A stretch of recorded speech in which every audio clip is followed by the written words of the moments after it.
आज अकोले येथे जनसंघर्ष संघटनेच्या वतीनं दूध उत्पादक शेतकरी यांनी आपल्या विविध मागण्यांसाठी रास्ता रोको करत आंदोलन केलंय।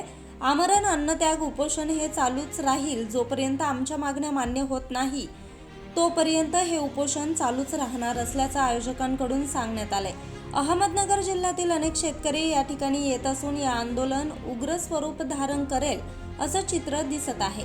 दुधाच्या दरात वाढ करावी यासाठी 2 दिवसांपूर्वी मुंबई येथे सह्याद्री अतिथी महाराष्ट्रातील दूध उत्पादक शेतकरी संघटनांचे प्रतिनिधी व संबंधित खात्याचे मंत्री यांची बैठक झाली होती। ही बैठक निष्फळ झाल्यानं राज्यातील दूध उत्पादक यांची निराशा झाली आहे। यामुळे जनसंघर्ष संघटनेच्या वतीनं आज दूध दराविषयी एल्गार पुकारला आहे।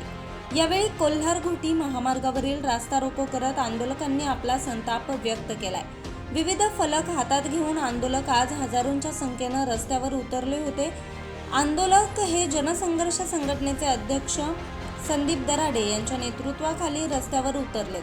काही काळ वाहतूक कोंडी झाली होती। महाराष्ट्रातील अनेक दूध संघटना, दूध उत्पादक यांनी या उपोषणाला पाठिंबा दिलाय। अकोले तालुक्यातील अनेक दूध उत्पादकांनी यावेळी आपल्या काही प्रमुख मागण्या सरकारपुढे ठेवल्या आहेत। यावेळी संदीप दराडे, संघटक मोहन पवार, पदाधिकारी यांनी आपल्या भावना व्यक्त केल्या। सर्वांना जय शिवराय।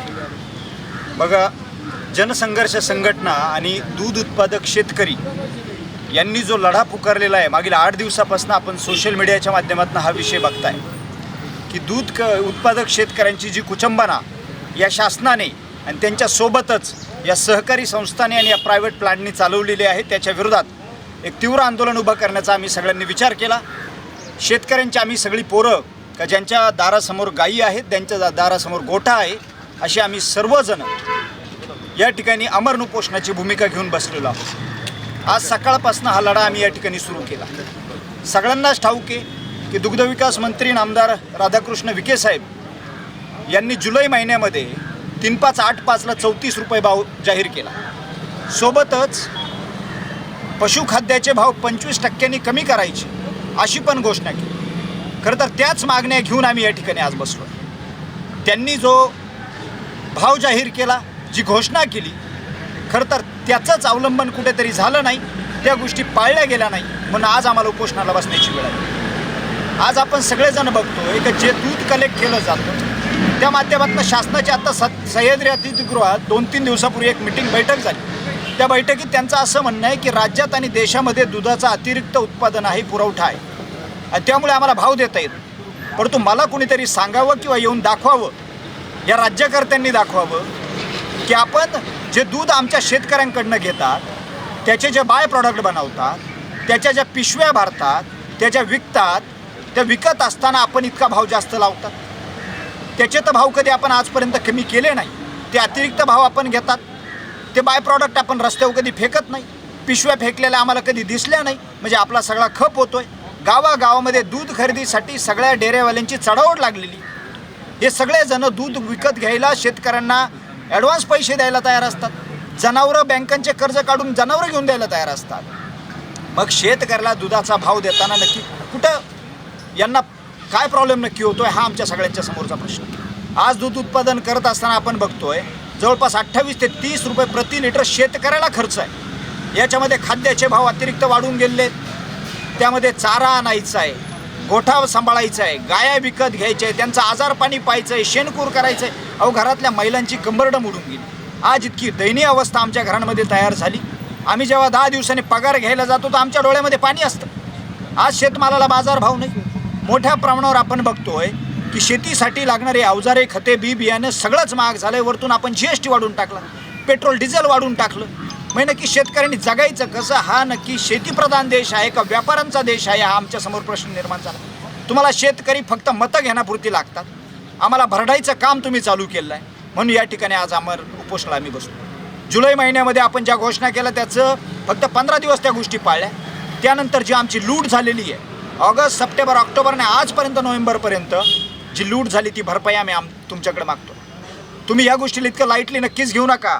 विखे साहेब तुम्हाला आणि सरकार सगळ्यांनाच सांगतोय, कलेक्टर महोदयांना सांगतोय, तुम्ही या गोष्टी लाईटली घेऊ नका। आज डोके कमी दिसत असतील, पण या गोष्टी जेव्हा तीव्र होतील, आम्ही अन्नत्याग केलेला आहे, अमरण उपोषणाला आम्ही बसलेलो आहे।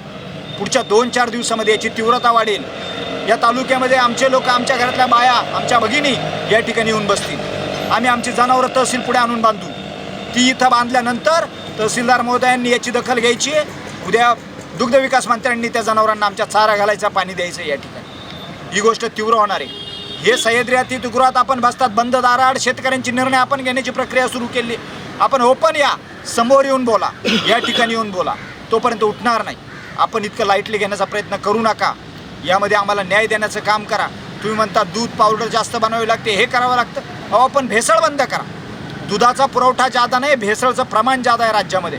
काही तालुक्यांमध्ये 1,00,000-1.5 लाख दुधाचं उत्पादन आहे आणि तिथल्या प्लांटमधनं 3 आणि 4 लाख लिटर दूध बाहेर पडतं आहे. हा जो भेसळ चालू आहे, पाणी मिक्सिंगचं प्रमाण चालू आहे, केमिकल मिक्सिंगचं प्रमाण अनेक ठिकाणी चालू आहे. त्यामध्ये आपण ज्या कमिटी गठीत केलेल्या आहे कलेक्टर महोदयांच्या अध्यक्षतेखाली, त्यांना योग्य कामं करायला लावा. मोठ्या प्रमाणावर पाकिटं घ्यायचे आणि भ्रष्टाचार करायचे काम राज्यामध्ये चालू आहे. आणि ह्या तुमच्या पाकिटापायी शेतकऱ्यांचं वाटोळं करण्याचं काम आपण करताय. ते वाटोळं करायचं काम थांबवा. आज शेतकऱ्यांची लेकरं, शेतकऱ्यांची पोरं जागी झालेली आहे. आम्ही सगळे दूध उत्पादक शेतकरी आहोत. आम्ही सोडणार नाही. उपोषण तर नक्कीच सोडणार नाही. आपल्याला या ठिकाणी यायचं आहे. शेतकरी मायबाप सगळ्यांना आपल्याला न्याय द्यायचा आहे. आम्ही फक्त आपण केलेल्या घोषणा त्याचं अवलंबन आपण करावं, ते आम्हाला द्यावं, हीच आमची मागणी आहे. त्यासाठी आपण न्याय द्यावा. ते आपली आम्ही प्रतीक्षा या ठिकाणी करतो. न्याय देत नाही तोपर्यंत नक्कीच उठणार नाही. जय जवान, जय किसान. बऱ्याचशा टेक्निकल मुद्द्यांवरती प्रकाश टाकला. आपले राऊरीवरून जे बांधव आले त्यांनी बरेचसे मुद्दे सांगितले.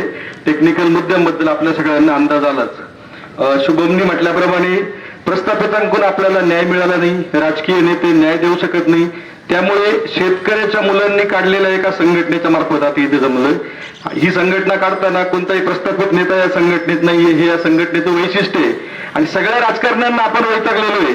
सगळा समाज राजकारण्यांना वैतागलेला आहे. त्यामुळे जरांगे पाटलांच्या मागेही समाज उभा राहिला. आणि त्याच पद्धतीने समाजाची याचा भावना झालेली आहे की आम्हाला हे नेते नकोत. आम्ही आमचं आंदोलन लढू, शेतकऱ्यांच्या मुलांच्या नेतृत्वाखाली लढू आणि यशस्वी होऊ. हा विश्वास आपल्याला आता सगळ्यांना आलेला आहे. त्यामुळे आपण इथे जमलेलो. खर तर बेरोजगारीचा प्रश्न देश पातळीवर, राज्य पातळीवर मोठ्या प्रमाणात आवासून उभा आहे. त्यामुळे शेतकऱ्यांच्या मुलांनी शहरांकडे जायचं कमी केलंय आणि गावामध्ये दूध व्यवसाय सुरू केलाय. प्रत्येक एकीकडे शेतकऱ्याच्या मुलांनी व्यवसाय सुरू केलेला असताना सरकारने त्यांना प्रोत्साहन देणं गरजेचं आहे. पण हे सरकार, कोणतंही सरकार त्यांना प्रोत्साहन द्यायला तयार नाही. मागील अनेक काळापासून हा प्रश्न तसाच त्यामुळे विजत पडलेला आहे. एकीकडे शहरामध्ये जे दूध घेतात त्यांना सततचे भाव वाढवायचे आणि शेतकऱ्याला दर कमी द्यायचा, रिबीटचे भाव कमी द्यायचे. साधं 10 पैसे 20 पैशाचं रिबीट जरी कमी झालं तरी त्याच्या मागे करोडो रुपयाचा भ्रष्टाचार होतो हे आपल्याला कळतं. हे सगळं माहिती असून आपण का शांत बसायचं, हा आम्हाला प्रश्न पडला. आणि त्यामुळे संघटनेच्या माध्यमातून आम्ही हा मुद्दा हातात घेतलेला आहे. पशुखाद्याचे दर वाढवायचे एकीकडे आणि एकीकडे दुधाला दर द्यायचे नाहीत, अशा दुटप्पी भूमिका या सरकारची असल्यामुळे आपण आज इथे बसलेलो आहोत. खरं तर संदीप भाऊ आणि त्यांचे काही सहकारी इथं आमरण उपोषणाला बसणार आहेत. हा उपोषणाचा पहिलाच दिवस आहे. शुभमने आत्ताच इशारा दिलाय. आपण अनेकांनी सांगितलंय की आंदोलनाची दखल घेऊन शेतकऱ्यांचे दर वाढवा. मित्रांनो, आपण खरं तर इथं बसलो नसतो.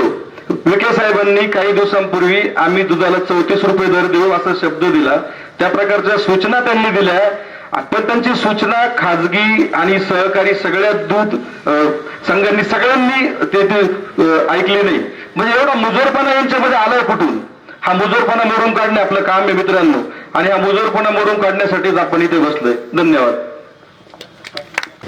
सरकारने आणि दूध उत्पादक शेतकरी संघटना, पशुखाद्य उत्पादक कंपन्या यांच्या प्रतिनिधींनी 22/6/2023 रोजी मंत्रालयामध्ये एक बैठक झाली. आणि त्या बैठकीमध्ये असं ठरलं, म्हणजे सगळ्यांच्या सर्वानुमते ठरलेली गोष्ट अशी की 34 रुपये आम्ही हमीभाव देणार, असं दूध उत्पादक शेतकऱ्यांना त्या ठिकाणी सांगण्यात आलं. त्याबाबतचा हा GR काढण्यात आला की 34 रुपये आम्ही हमीभाव देणार. आणि जर 34 रुपये हमीभाव देणार आणि त्यासोबतच खाद्याच्या ज्या किमती आहेत त्या जवळजवळ 25% कमी होणार, अशा पद्धतीचं आश्वासन हे आपल्याला मिळालं. 14 जुलैला तो GR निघाला आणि त्यानंतर 21 जुलै रोजी याची अंमलबजावणी करण्याच्या सूचना ह्या संबंधित दूध विभागाकडून सर्व संस्थांना देण्यात आल्या. त्यानंतर झालं असं की काहींनी अतिशय गवगवा करत सर्वात प्रथम आम्हीच असा गवगवा करून शेतकऱ्यांना 34 रुपये भाव देण्यास सुरुवात केली. परंतु हा शेतकऱ्यांना भाव किती दिवस दिला हा खरा प्रश्न आहे. शेतकऱ्यांच्या डोळ्यामध्ये ह्या पांढरबोक्यांनी अक्षरशः धूळ फेकलेली आहे. हे जे दूध संस्था आहेत, ज्या सहकारी संस्था आहेत, ह्या फक्त म्हणायला ह्या शेतकऱ्यांच्या संस्था नाहीत. हा माझा ह्या सहकारी संस्थांना प्रश्न आहे की याचे मालक हे दूध उत्पादक आहेत. तुम्ही जे दूध गोळा करता, जे दूध विक्री करता, यामध्ये कोणत्या विक्रीमध्ये घट झाली? तुम्ही जेवढं दूध आलं तेवढं दूध विकलं, बाय प्रोडक्ट तुम्ही तयार केले, बाय प्रोडक्ट आहे त्याच किमतीला विकले. असं काय घडलं की तुम्हाला सुद्धा भाव कमी करावे लागले?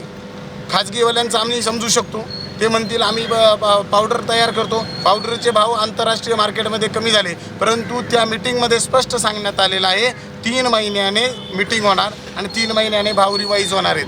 काय भाव असेल तो त्यावेळी ठरणार आहे. तो ठरत असताना तुम्ही त्यावरती काय कारवाई केली की ज्यांनी भाव कमी दिला? आम्ही RTIच्या माध्यमातून माहिती मागवली. ती माहिती मागवल्यानंतर धक्कादायक प्रकार समोर आलेला आहे की यांनी फक्त 34 रुपये भावाची फक्त घोषणा केली. यांच्यावरती कारवाई करण्याचे अधिकारसुद्धा यांच्याकडे आहेत की नाही असा प्रश्न निर्माण झालेला आहे. धाराशिवचं जे जिल्हा दूध उत्पादकाचं जे अधिकारी आहेत त्यांच्याकडे एका मकरंद शूरनेस राजे निंबाळकर यांनी मागणी केली की बाबा ही जी फसवी दरवाढ ही रद्द करावी म्हणून याच्याबाबतचं पत्र छत्रपती संभाजीनगर प्रादेशिक दुग्ध व्यवसाय विकास अधिकारी यांना देण्यात आलं. हे पत्र आहे 11 ऑक्टोबरचं. याच्यावर सुद्धा उत्तर यांनी दिलेलं नाही आहे. म्हणजे याच्यातून लक्षात घ्या, शेतकरी बांधवांनी, दूध उत्पादकांनी यांनी 34 रुपये हा फक्त फसवा बाजार दिलेला आहे. निव्वळ आपली फसवणूक केलेली आहे. कुठल्याही प्रकारचं दूध भाव कमी वाढलेला नाही, काही नाही. यांनी आपली अक्षरशः डोळ्यात धुळफेक करून आपलं वाटोळं करण्याचं काम या ठिकाणी केलं. कशामुळं झालं हे? तर तुम्ही फक्त आवाज उचलत नाही, यामुळे ही गोष्ट झालेली आहे. तुम्ही बोलत नाही, त्याचा हा गैरफायदा या ठिकाणी घेतला जातोय. आज मी सर्व दूध उत्पादक शेतकऱ्यांना आवाहन करतो की सगळ्यांनी एकत्र या आणि एकत्र येऊन तुम्ही आवाज उचला, तरच हा न्याय आपल्याला मिळणार आहे. कारण हे सहकारीवाले, हे लक्षात ठेवा माझं वाक्य, हे सहकारीवाले तुमचे नाहीत. हे तुम्ही मालक आहात. तुम्हाला आज हे मालक म्हणवत नाहीत. हे तुम्हाला रिबीटच्या नावाखाली ना गाजरं देत आहेत, फक्त गाजरं. कोणत्या सहकारी संस्थांना यांनी काय दिलं हो? यांचे शेअर्सचे सहकारी संस्थांचे काय दिलं? हे मालक आहेत आपण. मालकांनाच भाव कमी द्यायचा धंदा हा कुठला? यांनी काय विक्री कमी केली? काय कुठली विक्री कमी करून यांनी न्याय दिला हो लोकांना? विक्रीचा रेट आहे तोच, बाय प्रोडक्टचा रेट आहे तोच. जे दूध यांनी महानंदाला देतात तो भाव यांनी सांगितला का लोकांना? आम्ही महानंदाला काय भावाने दूध देतोय? तुम्ही पावडर बनवत नाही, काय बनवत नाही, मग तुम्ही भाव कमी करण्याचा अधिकार तुम्हाला दिला कोणी? याचं रिझन काय हे तुम्ही आम्हाला इथं येऊन सांगा आता. आणि जोपर्यंत आम्हाला न्याय मिळत नाही तोपर्यंत जनसंघर्ष संघटना आणि दूध उत्पादक शेतकरी हे या भूमिकेवरती ठाम राहणार. आम्हाला 34 रुपये भाव मिळाला पाहिजे. दुसरी आमची महत्त्वाची मागणी, जो फरक आहे 3 महिन्यातला, तो आम्हाला मिळाला पाहिजे. आणि तिसरी महत्त्वाची आमची मागणी, का पशुखाद्याचे भाव कमी झाले पाहिजेत. शेतकरी आणि सरकारमध्ये जी चर्चा होईल ती बंद दाराआड होणार नाही, ती ओपन होणार, ती जनतेच्या समोर होणार, दूध उत्पादकांच्या समोर होणार. आता बस झालं, जग आता बदलत चाललंय, शेतकरी सुद्धा आता सुज्ञ झालाय आणि त्यांना आता न्याय पाहिजे. बस. अकोला तालुक्यातील एक अत्यंत प्रभावी अशी जनसंघर्ष समिती आणि तालुक्यातील दूध उत्पादक शेतकऱ्यांनी दुधाला किमान 34-35 रुपये हमी भाव मिळावे आणि दुधाच्या शेतकऱ्यांना जे खाद्य गाई म्हशी जनावरांसाठी घ्यावा लागतात त्याच्या भावामध्ये मोठ्या प्रमाणावर 20 ते 25% कपात करावी, या मुख्य मागणीसाठी हे आंदोलन आहे. खरं तर आपला देश हा कृषीप्रधान देश आहे आपण असं म्हणतो आणि शेतकरी हा देशाचा राजा आहे असं आपण नेहमी सांगतो. पण या राजाला मातीत घालण्याचं आणि त्या राजाला भिकारी करण्याचं काम सगळ्या व्यवस्था करतायत. शेतकऱ्यांच्या शेतीमालाला भाव नाही, शेतकऱ्यांना खताचे असतील बाजार वाढून गेले आहेत. शेतकऱ्याची अवस्था इतकी वाईट झाली का शेतकऱ्यांच्या मुलांना कोणी मुलीसुद्धा देत नाही, इतकी वाईट अवस्था शेतकऱ्यांची या व्यवस्थेने करून ठेवलेली आहे. या शेतकऱ्यांना आधार देणारा एकच मुख्य धंदा आहे आणि तो म्हणजे दूध धंदा. आता या दूध धंद्याची सुद्धा अवस्था अशी आहे की दुग्धविकास मंत्र्यांनी जाहीर करून सुद्धा दुधाला 34-35 रुपये भाव मिळत नाही. मी ते शासकीय पत्र वाचलं. शासकीय पत्रकात ते काय म्हणतात, असा भाव मिळावा असं अभिप्रेत आहे. हे जे अभिप्रेत आहे ना, हे वाक्यच शेतकऱ्यांच्या अत्यंत फसवं आहे. तुम्ही जोपर्यंत हमी भावाचा कायदा करत नाही, जसं ऊसाला FRP आहे, FRP प्रमाणे त्या साखर कारखान्यांनी त्या ऊस उत्पादक शेतकऱ्याला भाव दिला पाहिजे, हाच असा पक्का कायदा आहे. तसा तुम्ही दुधाचा सुद्धा शासनाने पक्का कायदा केला पाहिजे का यापेक्षा कमी भाव कोणतीही दूध संस्था किंवा दूध संघ किंवा दूध खरेदी करणारी खाजगी युनिट शेतकऱ्यांना त्यापेक्षा कमी भाव देणार नाही, असा कायदा शासनाने करणं अत्यंत आवश्यक आहे. आणि या मूलभूत प्रश्नाकडे आमच्या सगळ्या तरुण मुलांनी लक्ष वेधलेलं आहे. अत्यंत शेतकऱ्यांच्या जीवनामरणाचा प्रश्न या दूध धंद्याच्या निमित्ताने आज समोर आलेला आहे. पण हे आंदोलन वणव्यासारखं पेटत जाणार आहे. आज इथे संख्येने किती हे महत्त्वाचं नाही, पण उद्यासुद्धा अंबड येथे शासनाने जो GR काढलेला आहे का, जो GR दूध उत्पादक शेतकऱ्यांची फसवणूक करणारे, त्याची जाहीरपणे होळी हे अंबड फाट्यावर उद्या होणार आहे. त्यानंतर सुद्धा आम्ही सगळेच जण हे जे उपोषण करणारे, उपोषण बसलेले आमचे दूध उत्पादक शेतकरी यांना पाठिंब्यासाठी तालुक्यातील सगळे दूध उत्पादक शेतकरी या तहसीलदार कचेरीवर येतील. पुढच्या टप्प्याटप्प्यात अगोदर या संघटनेचे जे अध्यक्ष आहेत आमचे मित्र संदीप यांनी जे सांगितलं, गाया जनावरं इथं आणून बांधणं, बायका मुलांसह इथं येणं हा आंदोलनाचा टप्पा राहील. शासनाने याची वेळीच दखल घ्यावी. मीही आमच्या सर्व सहकाऱ्यांच्या वतीने या आंदोलनाला उघडपणे पाठिंबा देतो आणि या आंदोलनकर्त्यांबरोबर आम्ही सगळेजण आहोत, एवढंच या आपल्या चॅनलच्या माध्यमातून मी सगळ्यांना या ठिकाणी सांगतो. धन्यवाद. दुधाला 50 रुपये हमी भाव मिळावा, पशुखाद्याच्या किमती 50% कमी कराव्यात, पशु औषधे GSTतून मुक्त करण्यात यावी, प्रत्येक गावात अद्ययावत पशुवैद्यकीय प्रयोगशाळेसह पशुवैद्यकीय दवाखाना असावा, सर्व प्रकारचे लिंग निर्धारित वीर्य मात्रा माफक दरात शासनानं उपलब्ध करून द्यावेत. महाराष्ट्रात गेल्या 15 वर्षात अन्न भेसळ प्रतिबंधक पथकांनी किती कारवाया केल्या व किती भेसळखोर आरोपींना शिक्षा किंवा दंड ठोठावला याची श्वेतपत्रिका काढावी, अशा विविध मागण्या घेऊन हा मोर्चा तहसीलदार कार्यालय या ठिकाणी आला होता. यावेळी जनसंघर्ष संघटनेचे संघटक डॉक्टर मोहन पवार, शुभम आमरे, दीपक पखरे, तुळशीराम कातोरे, निलेश गवांडे, महेश सोनावणे, बाळासाहेब भांगरे, मिलिंद नाईकवाडी, सुनील लोखंडे, नितीन डुमरे, भीमाशंकर मांजुलकर, जयराम नवले व इतर दूध उत्पादक आमरण शेतकरी हे उपोषणास बसले आहे. सह्याद्री एक्सप्रेससाठी प्रतिनिधी किशोर मोहिते, अकोले.